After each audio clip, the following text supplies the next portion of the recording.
Hey,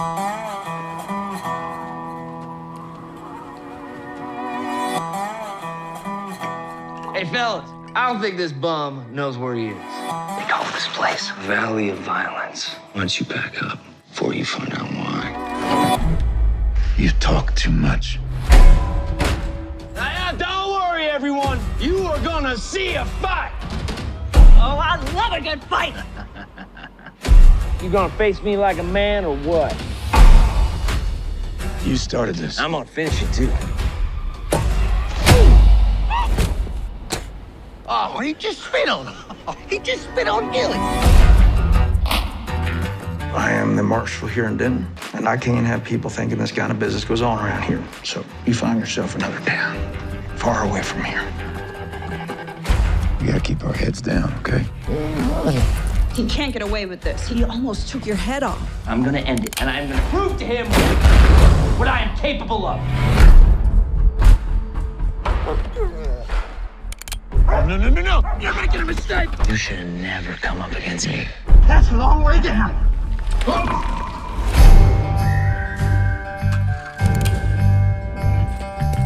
Good, come any closer. What's the priest need so many bullets for? Sinners. This man left me with nothing. I'm gonna leave them with less. Y'all should have known better. This man is a military man, trained to kill. We ain't gonna wait here to die. We're gonna take it to him. You're sweating a lot. You're not gonna pass out on me or nothing, are you? He's gonna die for what he did.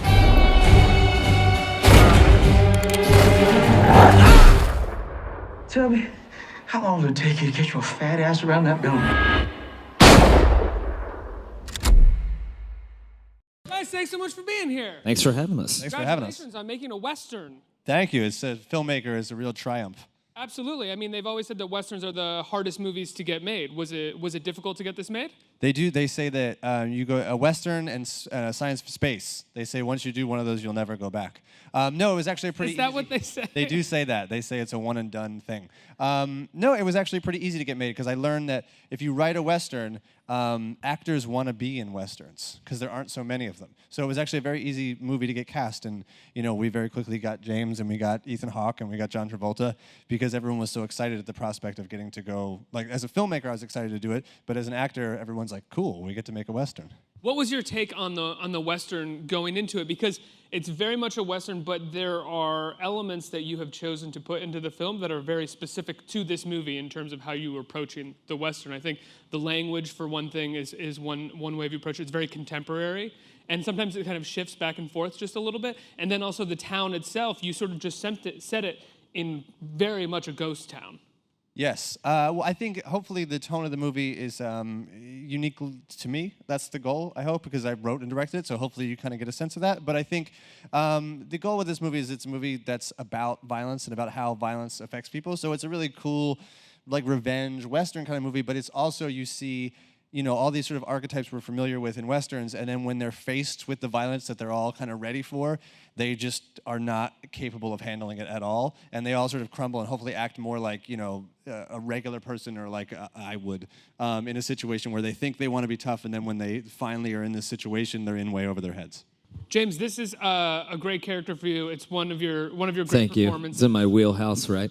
Well, you are so good, maybe the best at playing wounded men who talk much bigger than they actually are. Where does that come from, James? I don't know. I mean, maybe the truth is that, like, my old man is a Vietnam vet, so I think in some ways I'm always just trying to figure out my old man because he's a very wounded person who talks too much, And then I think sometimes to my detriment is that I'm always trying to play comedy in a drama, so I think that that's really where it comes through, and that requires sort of like an emotional, I guess, vulnerability or honesty, especially when you're like, I'm going to be funny and ridiculous in something where everybody else is doing a lot of posturing, Because I think, again, I don't think this makes me a good actor, but I always go for the joke first You know? Is that what made you sort of go with James on this? You knew that you could have a somewhat comic villain in this role? Well, the movie has a lot of really like dark black humor in it, and so I did know that was something that he would be really good at. I knew that like a role like this would be something that he could really kind of run wild with that on, and I just wanted to see that. I mean, he does. I mean, you do play a really great villain for what it's worth, and you are kind of like hateable in this movie. But at the same time, Thank you. Like from the story perspective. But at the same time, I think people get where you're coming from, which I think a lot of times in movies, the bad guys are just very one note. And, you know, a major credit to your performance is that it's like you start to be that way in the beginning, and then by the end, you're like, oh, I get it now. I see why he's acting this way or whatnot. And that's hopefully the goal for everybody in the film. You also turned the tables a little bit on John Travolta in the sense that going into the movie, not knowing much about it, I kind of expected Travolta to be the villain because for so long he seems to relish in playing villains. And in this film, he's not so much that. He's much more subtle. Can you talk about casting Travolta for this and working with him? Yeah, I mean, it was a very, surreal process to go and have dinner with John Travolta to talk about a script that you wrote. So it was like super cool. And he really got the movie right from the get-go, and he totally understood the humor in the movie. And, you know, I think he always looked at it as he was somebody who was like the protector of violence. Travolta's character in the film is the Marshal in this town. He has an idea of Ethan Hawke, who he might be, because Ethan Hawke comes in as sort of a drifter and a mysterious person. And Travolta is the only one that's kind of like, I don't think we should mess with this guy, because it's probably more trouble than it's worth. And he knows that because he's someone that has a history of being in wars and things like that. So he's like, it's better just to let things lie. And James, who plays his son, can't really let things lie. And then Travolta ends up getting dragged into it and having to deal with it. And I think it's an exciting role for him because you haven't gotten to see Travolta in a role like this in a while.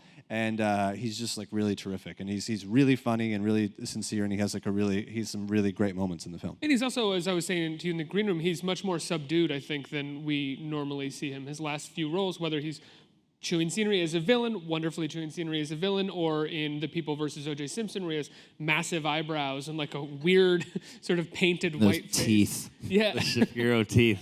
Yeah, Shapiro. Well, I think he's just a character actor at heart, and I think he loves to kind of disappear into characters. And I think it's a matter of, well, when does he have the roles to get to do that in? I think he's able to do that in the O.J. show, and I think in this film as well, he's able to kind of really disappear into this character. He has a wooden leg, so it's still a bit outrageous. Did he ask for a wooden leg, a prosthetic? No, I wrote that. Give no, me a prosthetic. No, that was in the script. I think that's probably what clinched the deal. What was it like working with Travolta for you, James? You play his son.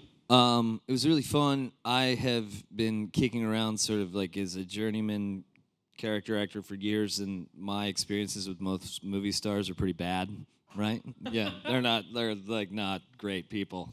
I've had some bad ones, but You're one of the few journeyman character actors with the guts to actually sit on a stage and say that. yeah, I mean it's not, but in all transparency, Travolta was one of the ones where I was expecting the worst and actually got the best. Truly, like it was like, you know what I mean, like completely charming and really like just this. It's so crazy. He's such a sweet person. Like that was my takeaway from it, was just how sweet of a human being he is. Mm-hmm. And your other sort of major star in this is you have Ethan Hawke in the lead. How did you go about casting Ethan Hawke? I came here to New York because Ethan was doing Macbeth at Lincoln Center, and I came to meet him and kind of pitch him the idea for the movie. And I pitched him the idea because I was a fan of his, and I kind of had him in mind for this movie. And he dug the idea, and I was like, well, when are you done Macbeth? And he's like, I'm done in 3 weeks. And I was like, okay, I'm going to go home, I'm going to write a script based on what we talked about, and I'm going to send it to you the night you hadn't wrap. written the script No. yet? You just sort of pitched the idea to him, like, do you want to do a Western with me? It was a little more detailed than that, but yes, but not a lot, you know. And no, I just had the idea about who the character was and what the movie sort of was and what the subtext of the movie was. And we talked about Westerns. He's a big fan of Westerns, and so am I. And so I was just like, look, we get along pretty well. I'm going to go write a script, and I'll send it to you the night that you wrap. And if you like it, or if you don't like it, we never have to talk about it again. Just say you don't like it, and that's on me. But if you do like it, let's not only make this movie, let's make this movie like right away. And he was like, cool, and went back to do Macbeth. I went home, frantically wrote a script, and sent it to him. And he wrote me back. Then he took like one day off from Macbeth and wrote me back and was like, you did it. Let's do it. And it was that simple. Yeah, it was great.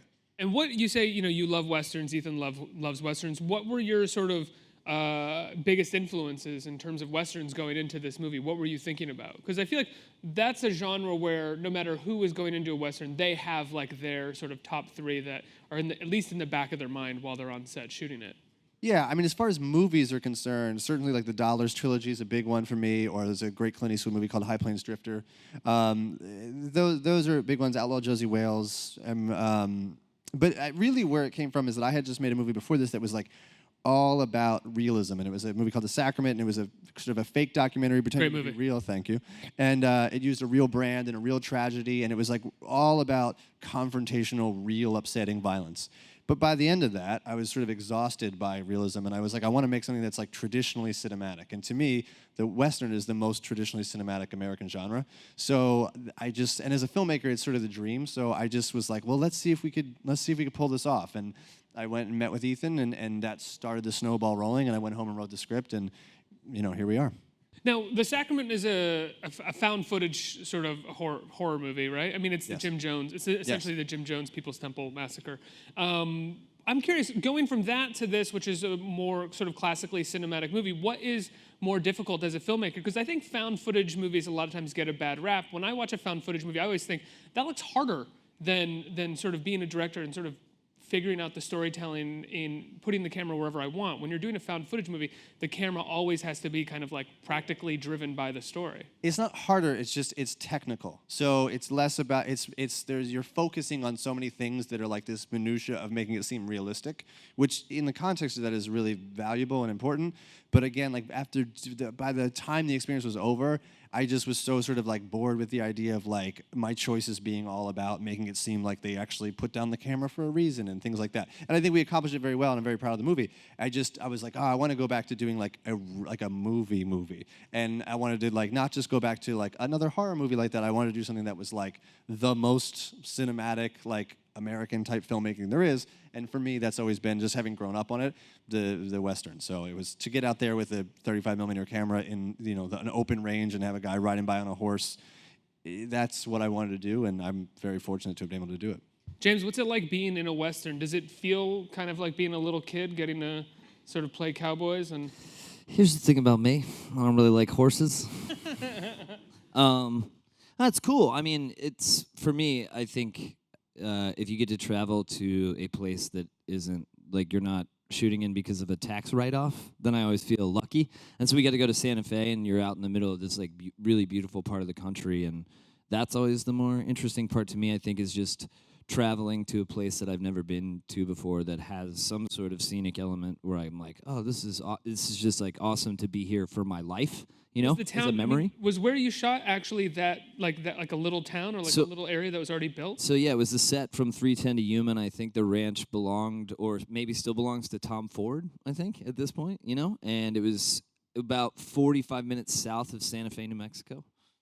And so that essentially that's a set that was built for a movie. Originally they built a set for a movie called Silverado, and then Wild Wild West shot there and burnt it down by accident. And then they rebuilt part of Wild Wild West, and then they would like take that down. And the Will Smith Wild Wild West? That's the one. And then the 310 to Yuma added to it. And it's kind of like a weird little structure that's out in Santa Fe, and there's a couple of them out there on different ranches, one of which is Tom Ford's ranch. And I think different movies and different commercials come in and they kind of use it and change it and knock something down or build something new. And it's sort of always cannibalized by different movies. And there's only about 3 of these sets in the country. There's like 1 in LA and 2 in New Mexico. So typically that's where you so we went in there, and as you said, like my story was about a ghost town. So we went in there and just used a portion of it, because there's a much bigger town with a train station, all this stuff that you just never see. But we used a portion of it. Part of the set? Yes, it's there just right to the left of the frame. If I had panned the camera left, you'd been like, whoa! But I just never panned the camera to the left. Like a train station and everything that's all just like a movie set? Yeah. Oh, wow. But we just stayed on the one street. And then it's about a town that's failing, so we've boarded up all the windows, and it's very run down. And we sort of built an indoor of a hotel and things like that. So we built a lot of stuff, but we used sort of the structures because we're not a huge movie, so we couldn't afford to build an entire town from scratch. Was there any part of you that was, I mean, it is a ghost town. Was there any part of you that was trying to reference the fact that it is kind of a movie set and that Westerns are sort of, the storytelling of Westerns are so much just movie lore at this point? Well, there's an element of like this movie has some larger than life qualities, so that I was never concerned about it being a set. But then again, even though it's a set, it is essentially built the same way buildings back then were built. So it's kind of a weird era for that. But for me, it was always the movie always had a theatrical quality to it, and because there's not a lot of people in this town, and it's all about the characters and how they're dealing with things. So it always just seemed fine to me that it was like, okay, it's kind of a rinky-dink town, but that's because it's about what he's doing, or what Travolta's doing, or what Ethan's doing, or whatnot. James, I don't want to give away what happens, but you assault a dog. Yes. In the movie. Yeah. What did you think when you read that in the script and you read that you were going to have to assault a dog? It was like, wow, people are really going to hate me for this. And then I don't know, that I didn't really think about that part until we were filming it, but we ended up filming that part last. It was the last night that we were there. And him and I have been friends for a while, and our AD, Dutch, and Ty were like, people are going to hate you after killing this dog. And I was like, I don't want to be here anymore. I don't like you. I wish I hadn't done this. Like, you know what I mean? It was so doing it was more of a bummer for me, I think, than what I thought it was going to be. It was. It was, I don't know. You listen to a lot of actors complain about this incredibly easy job they have, and I'm always like, okay, settle down. And then that, I was like, okay, it took a weird thing out of me, I mean, and again, it's not like I don't work in a coal mine, like, so I prep. But you have many dogs yourself and are very close to dogs. Well, yeah, it's because I have 2 cats and 2 dogs, and like I cook for my dog, literally. What do you cook for your dog? Well, he gets a protein, a carbohydrate, and a vegetable. So yesterday it was macaroni with ground beef and spinach. I don't have kids. What do you want me to do? I have a friend who cooks for her dog too, and I was just curious what your main dishes she were. wants to send me some recipes. I'm here. So often, when it comes to the violence in the film, I think with the exception of maybe one death, there's always sort of a twist on how someone is dying or how exactly the violence ends up panning out. And a lot of times it's because somebody doesn't actually want to commit the act of violence themselves. Was that intentional on your part, sort of discussing about, most of the times in violent movies, especially revenge movies, the person just goes out and just starts destroying people. For instance, John Wick, he just murders hundreds and hundreds of extras. Whereas with this, the person who's seeking vengeance, for the most part, doesn't seem like he actually wants to do this, and neither do any of the people that he's fighting. Yeah, that's sort of the antithesis of that, in the sense that that's kind of what when I was alluding to the idea that the movie's about violence and how it affects people, is like, there's no hero in this movie, and everyone's kind of stuck in this situation that they don't really want to be in.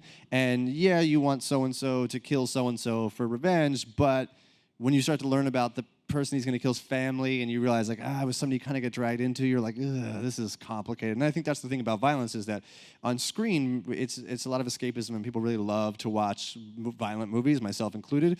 But then violence in real life is very uncomfortable and clumsy and confrontational, and makes people feel like emotionally really uncomfortable. And I just thought, especially in a Western, which is traditionally known for characters who handle violence perfectly all the time, I wanted to see what it was like for someone to be faced with, like, okay, you're going to kill this person, but you don't really want to, but you're going to do it, and how is that going to affect you? And I think Ethan's character in the film is a vet from the Indian Wars and has like PTSD from that, and is sort of just wants to be left alone, and he's like trying to figure out, he's kind of messed up from that, and now he's drawn back into this violent situation that he doesn't want to be in. And the other characters who think they're being tough and they're doing the right thing, when then faced with the ramifications, they're in it way over their head, and they're like, we wish we hadn't done this, but now the snowball's rolling and it's not going to be stopped.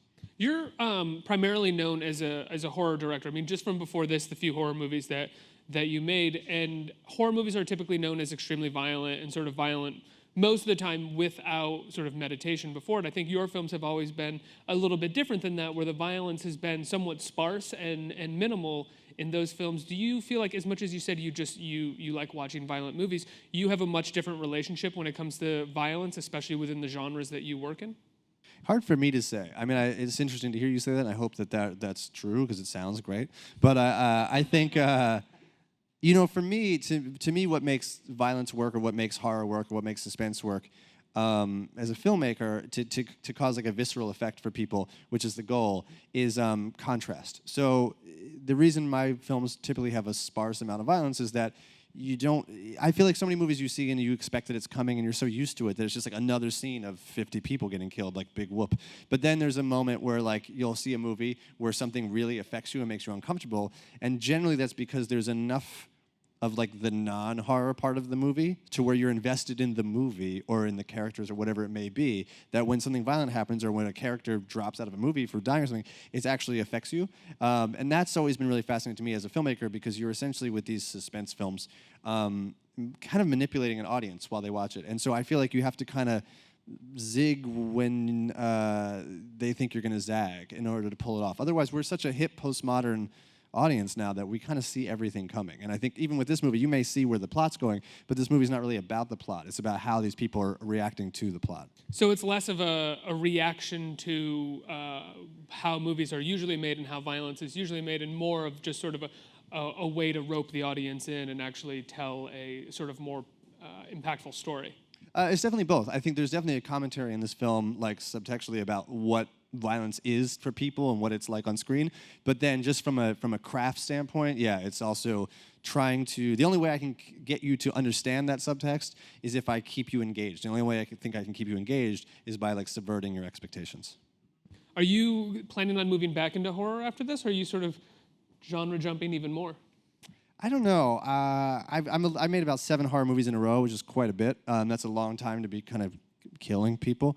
But it's, you know, it's so like, a romantic yeah, comedy. you had One Night with a Dog that bummed you out, and I've just been like, every person I've ever cast, I seem to kill. But yeah, I've got 2 things that I have a TV series that's horror that's looking promising, and then one other kind of old-fashioned scary thing. But for the most part, no. I have a science fiction film I think I'm going to do to see if I can break away from the one Western and never go back, one space movie. And at least I'll do my Space ones. Cowboys. Yeah. But yeah, to me, I just love movies. I love cinema. I don't think about the genre so much. But what's cool about horror, what brought me to horror, is that it's kind of like an experimental genre, because you can kind of do whatever you want as a filmmaker in it, because they're coming, the star of the movie is the movie in a way, and is the horror. So people are signing up to see what you got. And no matter how weird you get, it's not like off limits. If you make a romantic comedy and suddenly it's incredibly violent, people are like, "What's happening?" But you know, you can put romantic comedy in a horror movie, and it will still work. Yes, yeah. So that's an interesting thing, is that the genre, as a filmmaker, you can really kind of explore and try all different things, which is, you know, keeps me interested. Absolutely. Let's open it up to the audience for questions. Who's got questions? Hi. First of all, congratulations, gentlemen. The movie looks awesome. Thank you. Second, this is for Ty. In writing the script, once you establish the first draft and you sent it to all of the cast, did it change very much? Were there any other hands in the kitchen, or did it kind of stay true to your original idea the entire filming process?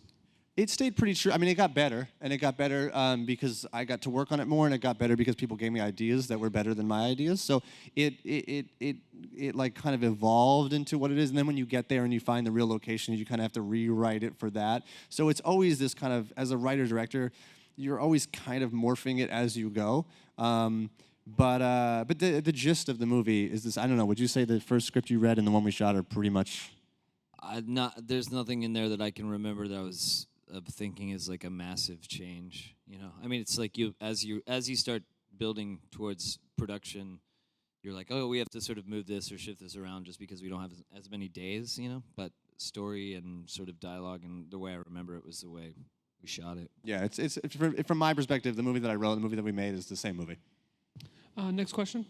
Hey guys, the film looks great. Looking Thank forward you. to seeing it. So this question's open to the both of you. I'm a very curious person. Who are a couple of your favorite cowboys and why? After you.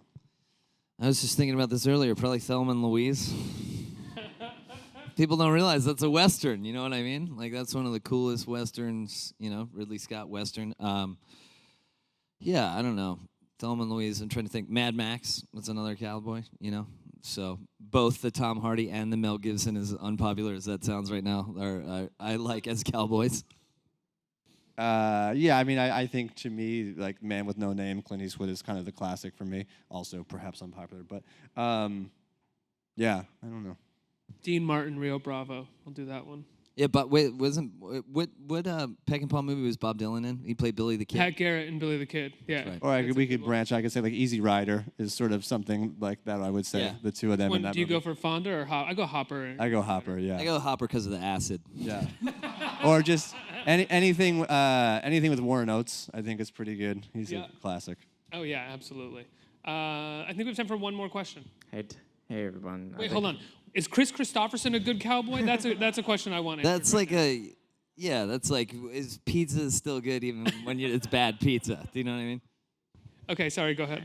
My question's for Ty. What was the selection process like in casting the dog? So the dog, whose name is Jumpy, is another star of the film, and I would highly recommend anyone that's watching this to go home and Google Jumpy. So I wrote a movie with a dog in it, and they always say don't work with kids or animals, and kids are more problematic. But so I wrote, and I didn't know what I was going to do, so I Googled talented dogs, and the first thing that came up on YouTube was a dog named Jumpy, and the video is amazing. I mean, Jumpy can like skateboard and surf, and I don't mean like kind of like for 2 seconds. Like Jumpy can go on a half pipe and go up and come back down and stay on the board the whole time. Jumpy could walk across the street on his hind legs and open the saloon doors with his paws. Like most of what Jumpy could do, we can't put in the movie because it's just too outrageous. Jumpy filed my brother's taxes this year. Yep. Jumpy did a quick polish on the script as well. And so we tracked down Jumpy, and his trainer's name was Omar, and he had trained a dog named Uggy that was in a movie called The Artist. And I met Jumpy and was amazed and saw all the things that Jumpy could do, and I thought like, ooh, I can put some of this in the movie, and and then we just got to go spend it's what Jumpy's capable of is, I would think you could count on one hand at best on planet Earth how many dogs can do what Jumpy does. So it was a really cool experience, and it's a very worthwhile reason to see the movie is to see this dog that we were able to go capture on film, and definitely check out his YouTube videos because they're something else. But also check out the movie too. Like don't just please do both. Don't just be fulfilled by check out the the YouTube videos. Guys, when can people see the movie? Friday, October 21st. It'll be in theaters in pretty much every major city, and then it will also be on VOD, so you can get it on iTunes or whatever, Amazon, whatever you prefer. Congratulations, guys. Thanks so much for being here. Thank you for having us. Yeah, of course.